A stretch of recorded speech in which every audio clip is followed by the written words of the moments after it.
The deed to the Harmon ranch was still warm from the notary's stamp when Nora Harmon's brother-in-law rolled it into his coat pocket and walked out the front door without looking back. The reading had taken less than an hour.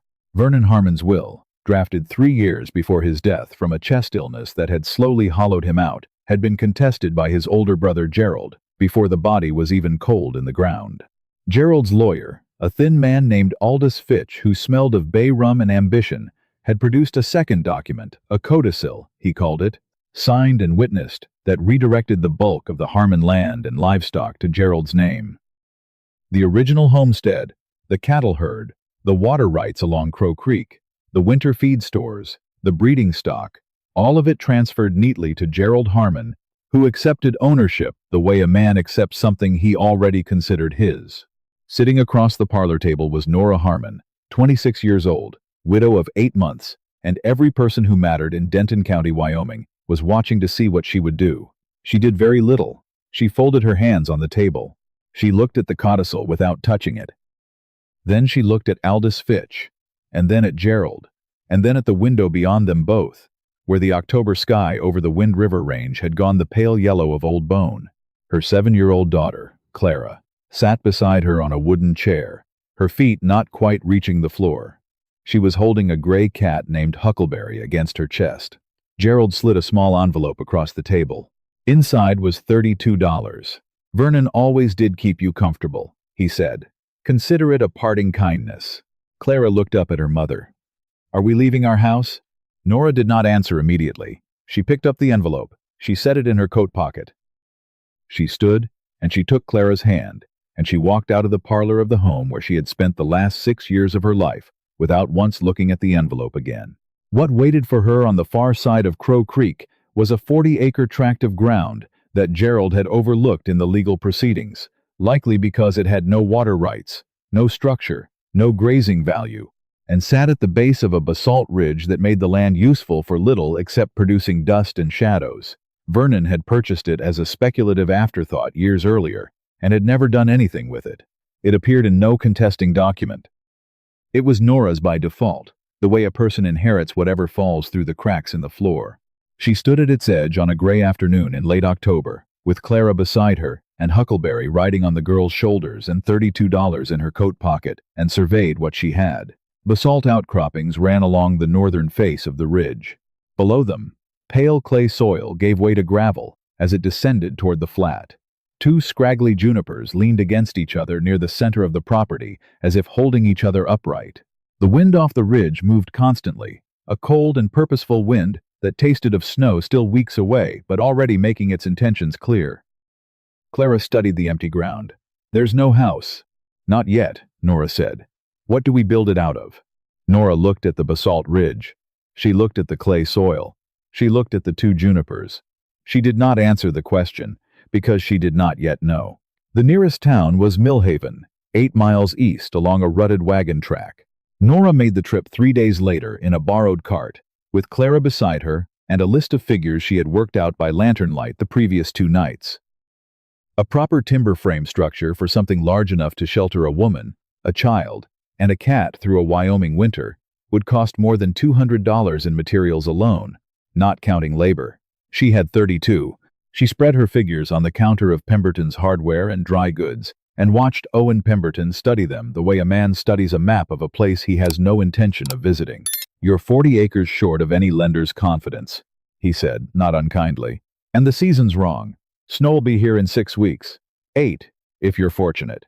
She asked about sod. Owen scratched his jaw. The clay composition on that ridge parcel was too lean, he thought. Not enough root fiber to hold cut sod together through a freeze-thaw cycle. He'd seen sod houses on similar ground turn to mud in March. She asked about dugouts.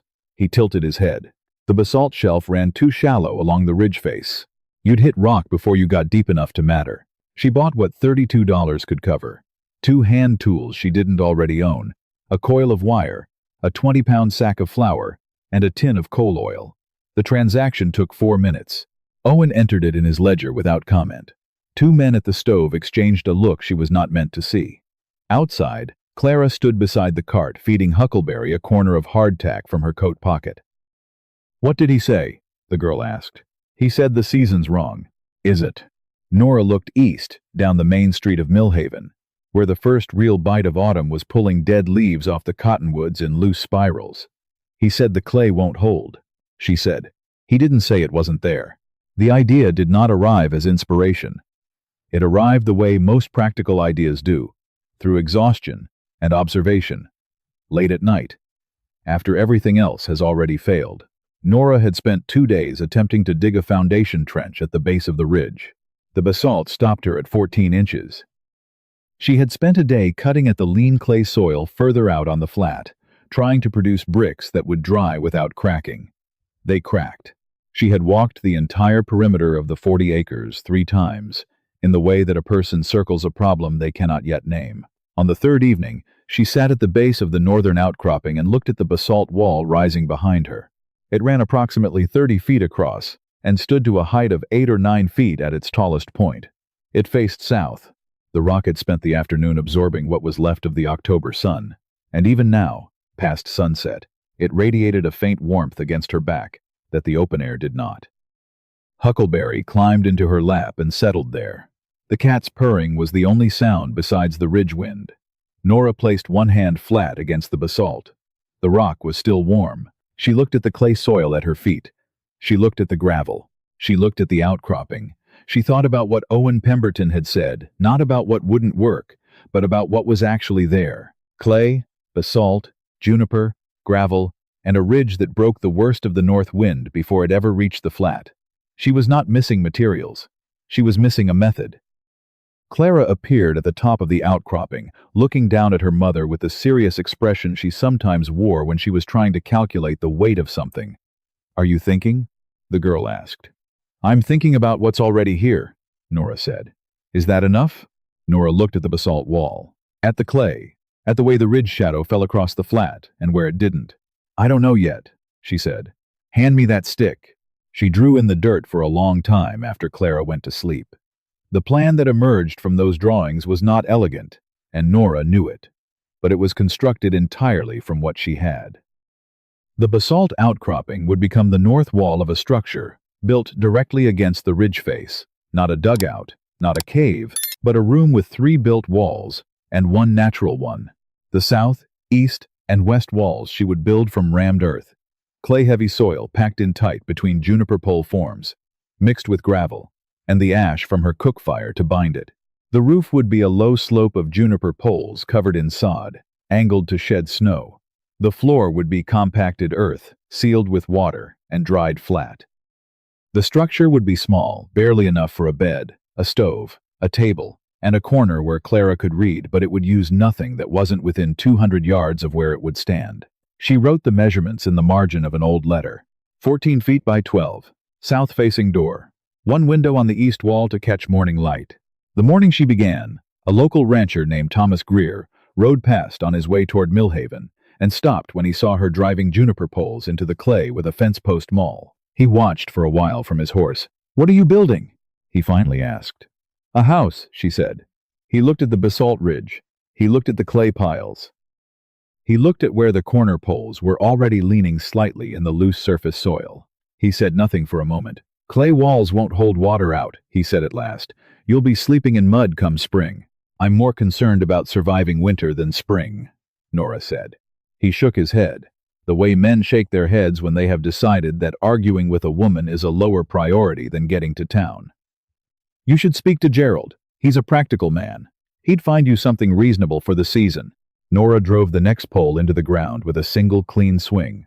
"I'll keep that in mind," she said. Thomas Greer rode on. He did not look back. News in Denton County traveled faster than horses. By the end of that week, Millhaven knew that Vernon Harmon's widow was up on the ridge parcel, trying to build a house out of dirt and rock. The reactions arrived predictably. A woman running the feed store said she admired the spirit of it, in the tone people use when they mean the opposite. Someone else suggested the first real rain would dissolve her walls back into the ground. Gerald was reported to have laughed when he heard, and then said nothing further, which Nora understood as the more comfortable position, letting events make the argument for him. Owen Pemberton, to his credit, said nothing publicly. But when Nora came in for wire and 2 hinge plates, His expression carried the particular quality of a man watching a well-meaning investment go badly. "You're plastering the exterior?" he asked. "Lime wash over clay plaster," she said. "If I can get the lime." He considered this. Then he reached under the counter and produced a 10-pound sack of quicklime with a tear along one seam, unsuitable for sale. "Store credit," he said. "Pay me in eggs come spring." It was the closest thing to endorsement she received from anyone in Millhaven. The forms for the rammed earth walls took 4 days to build and another 6 to fill, layer by layer, each course tamped down before the next was poured.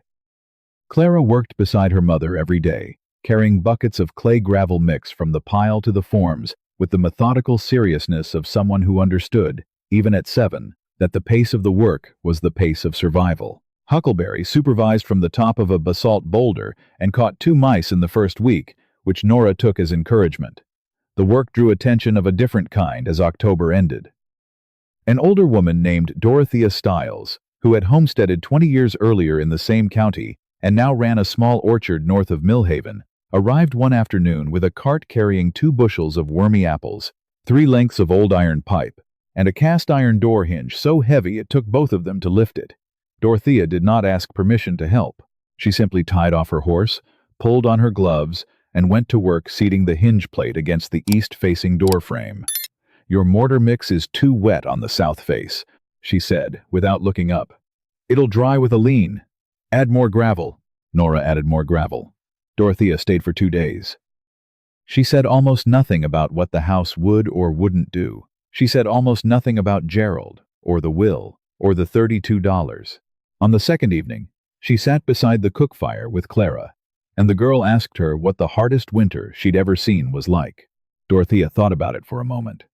"The kind where your water freezes indoors," she said. "And the only question is whether your walls are thicker than the cold." Clara looked at the rising earth wall that would become the south face of the house. "Ours will be," she said. Dorothea looked at Nora across the fire. Neither woman said anything. The walls reached their full height in the first week of November. Nora had added a detail not in her original plan, a second skin of clay plaster on the interior face of the rammed earth walls, mixed with dry grass and wood ash, the way she had read about in a letter Vernon once received from a surveyor in New Mexico Territory. The surveyor had described structures in that country that stayed cool in summer and held heat through cold nights. Adobe, he had called it. She did not have the right soil for true adobe, but the principle was the same: mass, density, and the slow release of stored warmth. The roof went on over 3 days, and it nearly undid everything. The first set of sod she laid across the juniper pole frame was too heavy. One pole cracked at mid-span. She spent a full day propping the structure from below, while she cut the pole out and replaced it with one she split from the largest juniper on the property, a tree she had been reluctant to touch, and that cost her the last of her real flexibility in the design. After that, every decision had to work.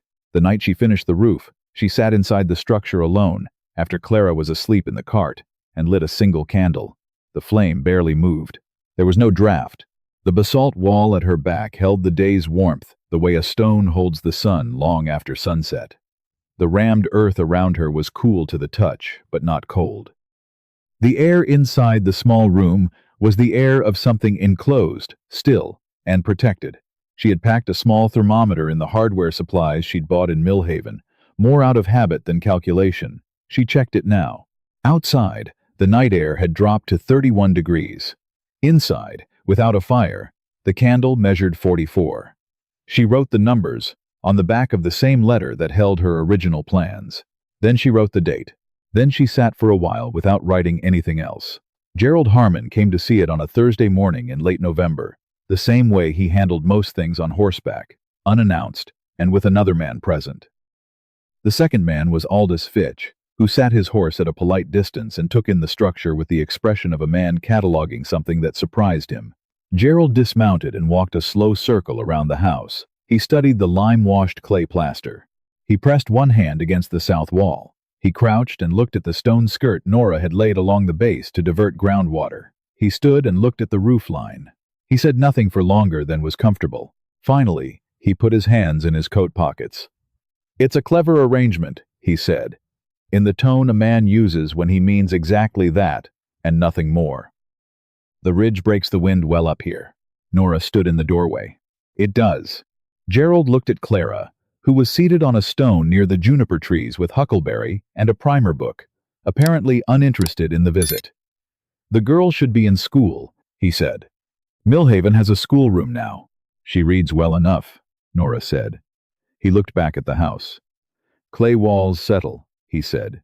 You may see cracking in the spring. I sealed the exterior before first frost, Nora said. I'll check it when the ground thaws. Gerald held her gaze for a moment. Something in his expression was working hard to remain comfortable. My offer stands, he said finally. A fair price for the 40 acres, and I'll see to it you have a suitable arrangement in Millhaven through the winter, for the girl's sake at least. Nora said nothing for several seconds. No, she said. She said it the same way she might say the word on any other subject. No particular weight to it, just an answer. Gerald replaced his hat and walked back to his horse. Aldous Fitch had said nothing the entire visit. He said nothing now either. Both men rode back down the wagon track toward Crow Creek, and Nora watched them go, and then went back inside to check the mortar on the east wall where a small crack had appeared overnight and required attention. December arrived with cold that was honest and methodical. Nora's thermometer logged the interior of the house every morning and every night. The numbers held a consistent pattern. Outside temperature, minus outdoor air, inside temperature, plus structure. When the prairie outside reached 12 degrees on a clear night, the interior held 48, without a fire running through the dark hours. When she ran the small iron stove that Dorothea Stiles had helped her seat into the basalt wall, interior temperatures held in the low 60s for hours after the fuel burned out. She recorded every entry in the back pages of the letter that had become a log. Fuel used. Outside temperature. Inside temperature. Wall conditions. Wind direction. Hours fire was maintained. Thomas Greer stopped to look at the house again in mid-December, having business somewhere nearby, or claiming to. He stood outside for a while. Warm enough in there? He called toward the door. Adequate, Nora said. He grunted. He seemed uncertain what category to place this in. South wall hasn't cracked? He asked. Not significantly, she said. He looked at the structure for another moment, the way a man looks at arithmetic that has come out differently than he expected. He said, and rode on. Clara had by this point claimed the south corner of the house as her own, where Huckleberry spent most afternoons in a strip of sunlight that came through the east window. The cat had caught 6 mice and 1 small ground squirrel in the week since they'd moved in, and Clara kept a tally of these accomplishments on a stone near the door with a piece of chalk. One evening, while Nora was adding a new entry to her temperature log, the girl looked up from her primer. Is this our house? Clara asked. Not as a question about the weather or the walls, but as a different question entirely. Nora looked at the basalt wall that had become their north face. At the clay plaster, Clara had helped smooth on the interior 3 weeks before. At the stove, Dorothea's iron pipe now connected to the outside. Yes, she said. It is. Clara nodded once, as if that confirmed something she had already decided, and went back to her reading. January tested the house, the way January in Wyoming tests everything. Not dramatically, but with the flat gray persistence of something that has done this before and expects to be obeyed. Nora's fuel consumption remained lower than anything the neighbors along Crow Creek were managing. 2 ranch families, she knew, were burning through wood and coal at a pace that would exhaust their stores before February. Inside the earth and basalt house, the walls absorbed heat during the day and released it slowly through the night. The mass worked the way mass works, not quickly, not impressively, just reliably. Nora wrote the January temperature records down. She added notes about which wall face showed what behavior in different wind conditions. She noted that the east window, which she had nearly bricked shut to save heat, was in fact contributing warmth on clear mornings when the low winter sun hit it directly. She wrote that down, too. She was not keeping the log for posterity. She was keeping it because the act of recording made her more careful about what she was observing, and because somewhere in the numbers was information worth understanding. January had proved something. It had not proved enough. There is a particular quality to the silence that arrives the night before a serious storm in the high country of Wyoming. The wind does not stop, it changes. The sound of it shifts in pitch. Animals notice before people do. Clara noticed before Nora did. Only because Huckleberry sat upright in the south corner at 2 in the morning on the 8th of February and stared at the north wall for a long time. Clara woke her mother. Nora checked the small barometer she had borrowed from Dorothea Stiles. It had been falling since midnight, not slowly. By breakfast, the sky was the color of iron. By noon, the storm came down from the north with the confidence of something that has never been stopped. Snow moved sideways. Temperature collapsed. 18 degrees, then 4. By mid-afternoon, 8 below zero and still falling. Nora filled the fuel box to capacity and sealed the door with the rawhide gasket she had installed in December. She checked every wall seam she could reach from inside. She packed fresh clay into a hairline crack that had appeared near the east window frame. She moved with method, not haste, the way she had learned to move when things required precision. Clara sat with Huckleberry and a blanket in the south corner and watched her mother work. "Is it going to come in?" the girl asked. Nora was pressing clay into the window seam. "The cold?" "Yes." Nora stepped back and checked her work. She turned to look at the basalt north wall. The stone had spent days absorbing interior warmth. It would not give that warmth back quickly. "A little," she said. "Not enough to matter." The storm did not ease. Wind drove against the south face and the east face and found the same answer each time. 3 feet of compacted earth and gravel mix, sealed with lime plaster, backed by the weight of its own making. The house did not shudder. It did not creak the way a frame structure creaks. The force arrived at the wall and distributed across its entire surface, and the wall accepted it and held. Inside, the thermometer read 53 degrees at 4 in the afternoon with the stove burning at a low, steady rate. Outside, the thermometer read 11 below zero. Nora recorded both numbers. Her hand was steady. The first knock came just before dark. Clara heard it before her mother did. Huckleberry's ears went sideways and the cat stood up. Nora opened the door against the wind's resistance. Cold air swept inside in a hard sheet. Standing in the darkness beyond the doorframe was Dorothea Stiles, her coat rigid with ice, frost covering the brim of her hat.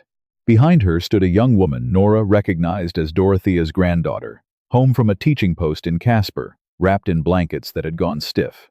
Dorothea's farmhouse, built of timber frame in the conventional way, had developed a problem with the north wall's chinking that she had been putting off since October. Tonight the storm had located every gap at once. The stove burned constant.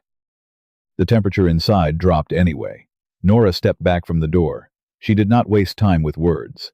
She took the granddaughter's arm and brought both women inside, and then she closed the door against the storm. Space recalculated.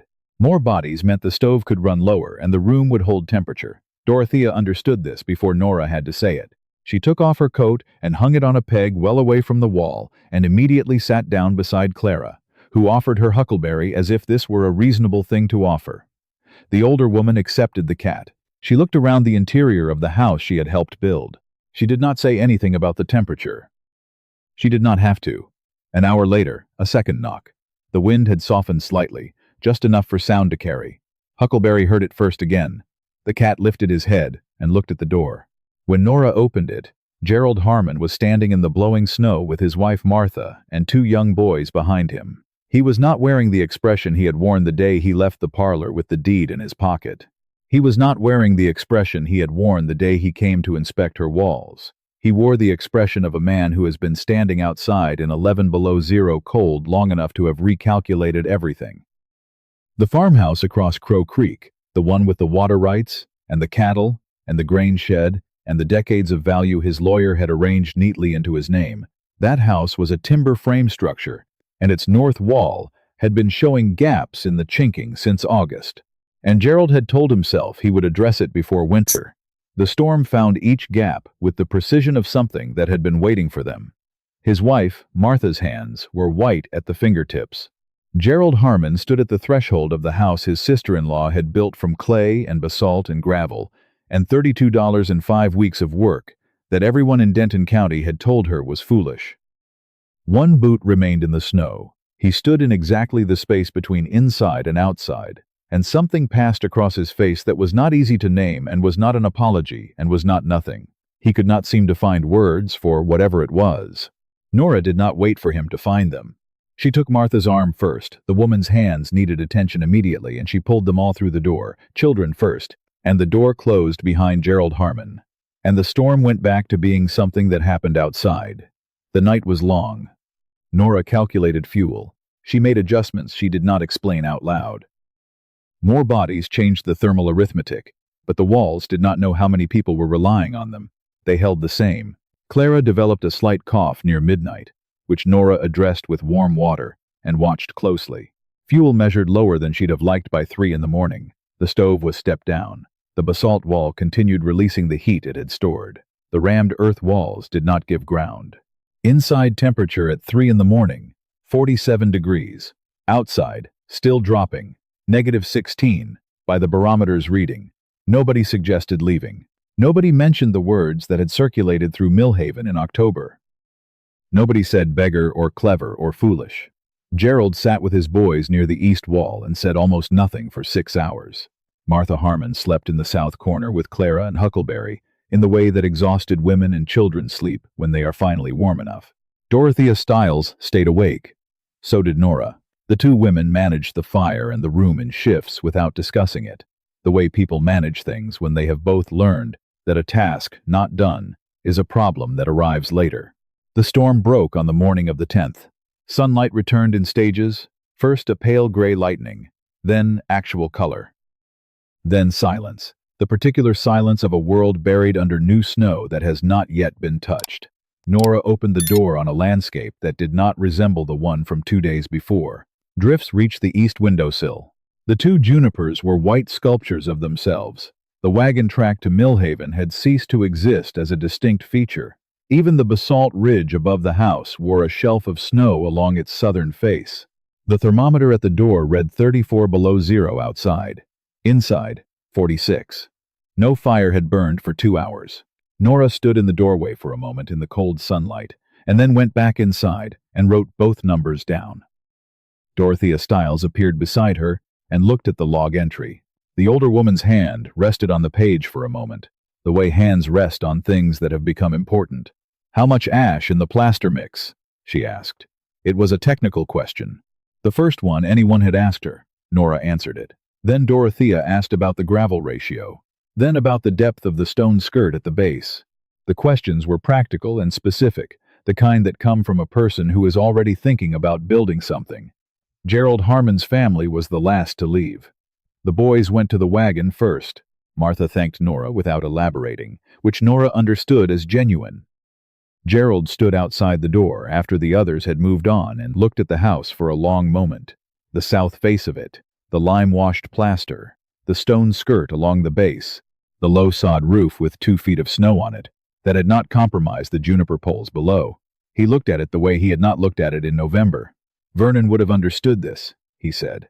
He did not say it to Nora exactly. He said it in the direction of the wall, as if the wall were the appropriate recipient. Nora stood in the doorway with her arms crossed against the cold. He might have, she said. He was better at seeing what was already there than most people gave him credit for. Gerald said nothing else. He walked to his wagon. He did not look back.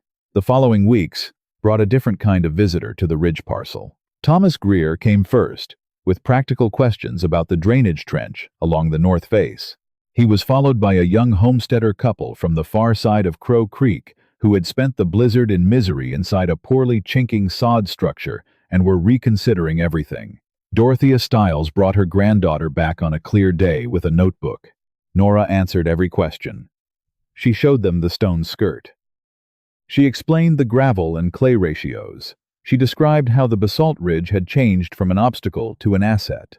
She talked about the value of mass, not height or volume, but density, the way thick walls store and release heat on a slower, more reliable schedule than thin walls ever could. She did not treat this information as a secret or a competitive advantage. She had not invented any of it. She had assembled it from a surveyor's letter and an old woman's knowledge and the physics of what was already in the ground. Spring arrived in its slow Wyoming way, and the house did not crack in the thaw the way Thomas Greer had predicted. One seam on the south exterior developed a hairline fracture that Nora sealed in an afternoon with a fresh lime plaster mix. The rammed earth walls emerged from the winter without structural compromise. The basalt north face showed no change whatsoever, because basalt does not negotiate with seasons. Nora added a second window that spring, on the west face, for afternoon light. She built a small covered entry over the door to prevent the wind from driving directly against it. She extended the stone skirt 2 additional feet along the north base. She also, in the second week of April, drove to Millhaven and settled her account with Owen Pemberton, partly in cash, from a contract she had negotiated to record weather and soil conditions. For a territorial survey, her temperature logs, it turned out, were of interest to people who needed that data, and partly in eggs, as agreed. Owen entered the payment in his ledger. "You'll have neighbors asking you to help them build," he said.